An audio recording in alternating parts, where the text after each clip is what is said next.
Good morning. Good morning. আর সকাল সকাল অভি উঠে পড়েছে, আমি অনেকক্ষণ উঠে পড়েছি। উঠেই মশারিটা খোলা হয়ে গেছে আর রিজু শুয়ে আছে। রিজু, রিজু, রিজু, রিজু তাকা, ও রিজু তাকা। Good morning. ওঠো। তো রিজু শরীরটা ভালো আছে এখন? আজকে ভালো আছিস? শরীর ভালো আছে? যাই হোক, তো চলো ঝটপট আজকে সারাদিন কী কী করবো তোমাদের সাথে একটু শেয়ার করবো হালকা পাতলা করে। আর ভিডিওটা ইউটিউবে দেবো কারণে এইভাবে করছি। তো অভি গেছে টয়লেটে আর রিজু উঠেনি, আমি উঠে পড়েছি। চলো কী কী করবো দেখতে থাকো ভিডিওটা। তো আমার ফোনে চার্জ শেষ কারণে চার্জে বসিয়ে হচ্ছে ভিডিও বানাচ্ছি। দেখো খুব কাজের মানুষ। তো যাই হোক, উঠে আমি ফার্স্ট যেটা একটু মাথাটা আঁচড়ে নিই। শুনেছি নাকি সকালবেলা ঘুম থেকে উঠেই মাথাটা একটু আঁচড়ে নিলে নাকি চুলের দিক থেকে চুল ভালো থাকে। তো যাই হোক, বেশি জ্ঞান দিয়ে ফেলছি। আর আমি কিন্তু তোমাদের আরেকটা কথা বলি, তোমরা হয়তো অনেকেই বলবে তখন যে মশারি টাঙামারি বলেছি, মশারি খুলেছি কারণ মশারি কিন্তু টাঙিয়েছিলাম, ঠিক আছে। তো চলো ফার্স্টে মাথাটা আঁচড়ে নেবো।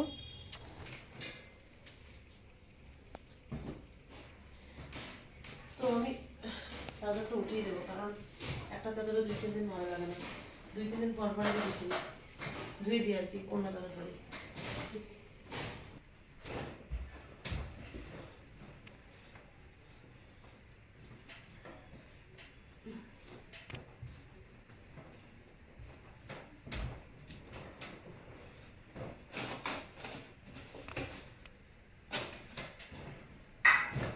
তোমার কমপ্লিট।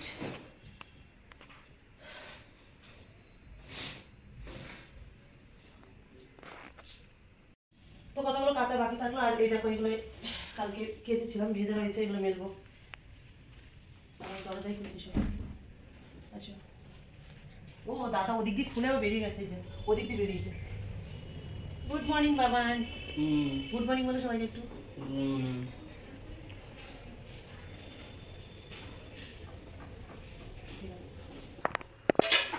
তিনটে মানুষের এত বাসন দেখো, রাতের বাসন।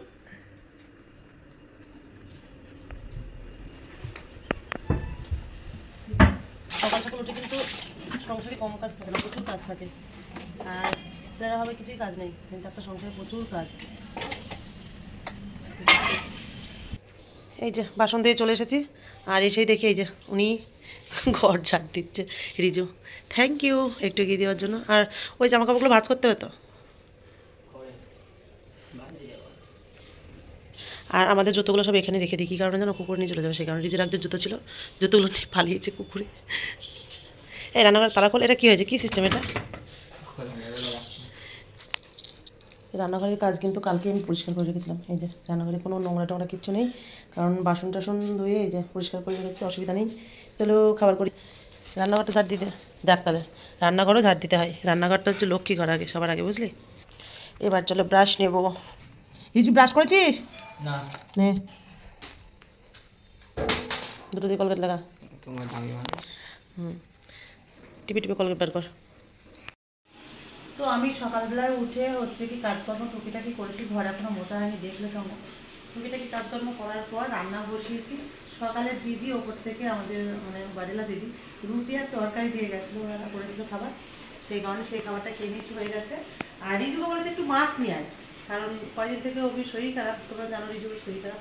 যাই হোক, তো রিজু ঠিক মতন খাচ্ছে না, বললাম একটু বাটা মাছ নেই, জ্যান্ত বাটা মাছ, একটু বড় সাইজ নিবি, 50 টাকা বা 60 টাকা, যাই হোক 100 টাকা, যাই হোক ভাবে 200 টাকা পাঠিয়েছিলাম, একটু মাছ নিয়ে।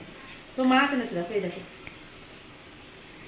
আঙুলের সমান, কড়ি আঙুলের সমান, এই যে ওই খাবে না, কিছু বলার নেই। ছোট মাছ আমি খাইনি। হ্যাঁ, আমি ছোট মাছ খাই না।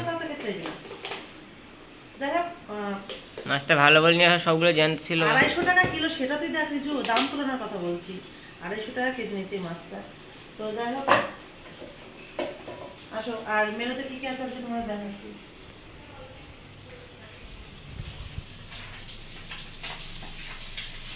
মেনু বলতে গেলে এই যে ভাত বসিয়ে দিয়েছি এখানে, আর এখানে হচ্ছে এখানে একটুখানি রুই মাছ আছে 1 পিস, আর খুন্তিটা কই, আর এই যে সারাশিটা দেখো এখানেই রয়ে গেছে, তোমরা আগেই দেখেছো।